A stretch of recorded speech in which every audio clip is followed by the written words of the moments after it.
নমস্কার বন্ধুরা, Bengali blogger নুপুরের চ্যানেলে আপনাদের সবাইকে স্বাগত। আজকে তেলাপিয়া মাছে হচ্ছে একদম পুরো ঝাল ঝাল, একদম তেল ঝাল তেলাপিয়া মাছ আমি দেখাবো। লাগছে হচ্ছে পেঁয়াজ আছে, পেঁয়াজটাকে আমি গ্রেট করে নিয়েছি, রসুন আছে, জিরের গুঁড়ো, লঙ্কার গুঁড়ো। প্রচুর ঝাল খাই কিন্তু আমরা, প্রচণ্ড ঝাল খাই। আবার তার সাথে নিয়েছি কাঁচা লঙ্কা, আছে হচ্ছে ধনেপাতা কুচি, এই আলু কেটে রেখেছি, আলুগুলো ভাজবো।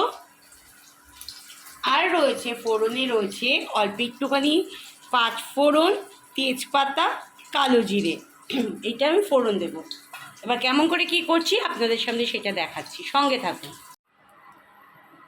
আমি কিন্তু লোহার কড়াইতে রান্না করি। এই লোহার কড়াইতে যেমন ভালো লাগে, মানে বলে লোহার কড়াইতে রান্না করলে পুষ্টিকর, কিন্তু মাছদের ততটাই কষ্ট। যাই হোক, এবার আমি এটার মধ্যে ফোড়ন দিচ্ছি, পাঁচ ফোড়ন, তেজপাতা, কালো জিরা একসাথে দিয়ে দিলাম, সব একটু ভাজা ভাজা হোক। এবার আমি আলুগুলো ছেড়ে দিলাম।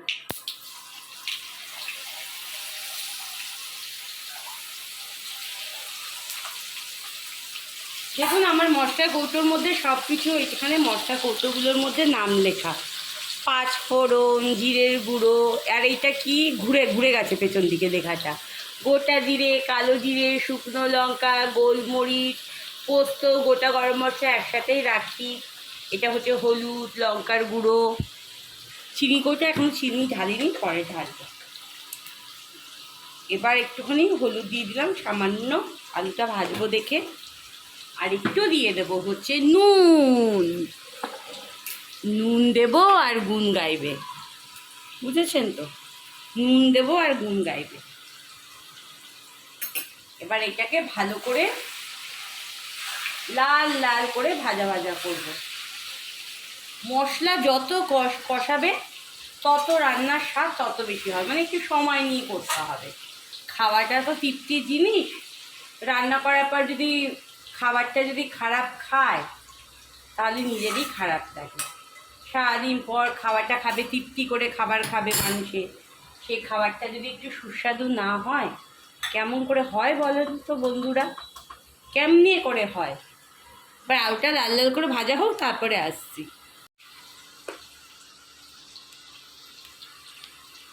আলুটা ভাজা ভাজা হয়ে গেছে, এবার সব মশলাগুলো এর মধ্যে দিয়ে দেবো।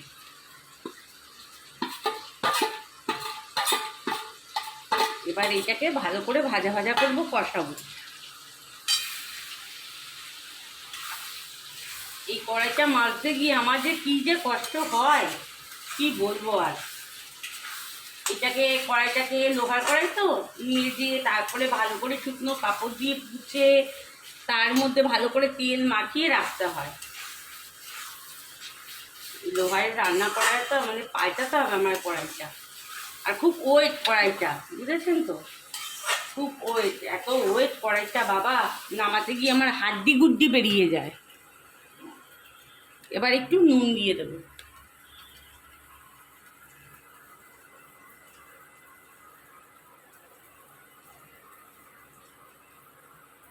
ভালো করে এবার এটা কষাবো।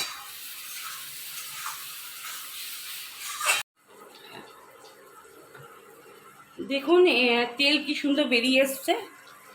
এবার এটার মধ্যে অল্প একটুখানি এই ধনেপাতা দিয়ে দেবো, মশলার সাথে একটুখানি ভালো করে মিশে যাবে।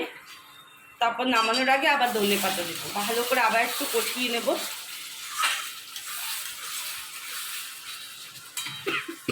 আলুগুলো সেদ্ধ হয়ে গেছে, খুব ঝাঁঝ উঠছে, এত ঝাল দিচ্ছি না, প্রচণ্ড ঝাঁঝ উঠছে। এবার দেখুন, এই যে দুটো যে ছোট ছোট পিস দেখছেন মাছের, এই হাফ পিস আর এই হাফ পিস, এটা হচ্ছে আমার জন্য, কারণ আমি গোটা এত বড় মাছ দেখলে আমি অজ্ঞান হয়ে যাব। এই একটা মাছ হচ্ছে সৃষ্টি খাবে, একটা মাছ সৃষ্টির বাবা খাবে, আমি আর এই পিসটা খাবো, আবার এই পিসটা রেখে দেবো, বুঝেছেন? এই জন্য এই মাছটা কেটে নিয়ে আসছে, কেন অত বড় মাছ দেখলে জানি আমি খাবো না, তার জন্য। এক সময় ডায়েট করতে করতে এমন পর্যায়ে চলে গেছি, এখন আর খাওয়া এখন গেছে, একদম পুরো গেছে। দেখুন কি সুন্দর কালারটা এসছে।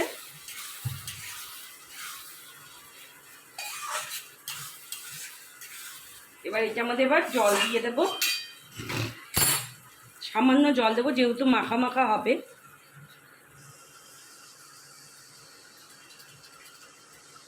ব্যাস, আর জল দেবো না। এবার এটা ফুটলে এবার মাছটা দিয়ে দেবো, জলটা একটুখানি ফুটলে মাছটা দিয়ে দেবো, তারপর পুরো লুকটা আপনাদের সামনে দেখাবো। পুরো কমপ্লিট একদম মাছ রান্না, একদম তেল কই মাছ বলছি, সরি, তেলাপিয়া মাছ, আমার মাথা গেছে। তেলাপিয়া মাছের হয়তো একদম ঝাল ঝাল, একদম তেল ঝালে লঙ্কা, একদম মস্ত হচ্ছে তেলাপিয়া মাছের ঝাল। যদি ভিডিওটা ভালো লেগে থাকে অবশ্যই লাইক কমেন্ট শেয়ার সাবস্ক্রাইব করবে, আমার পাশে থাকুন, আমাকে এগিয়ে নিয়ে যান।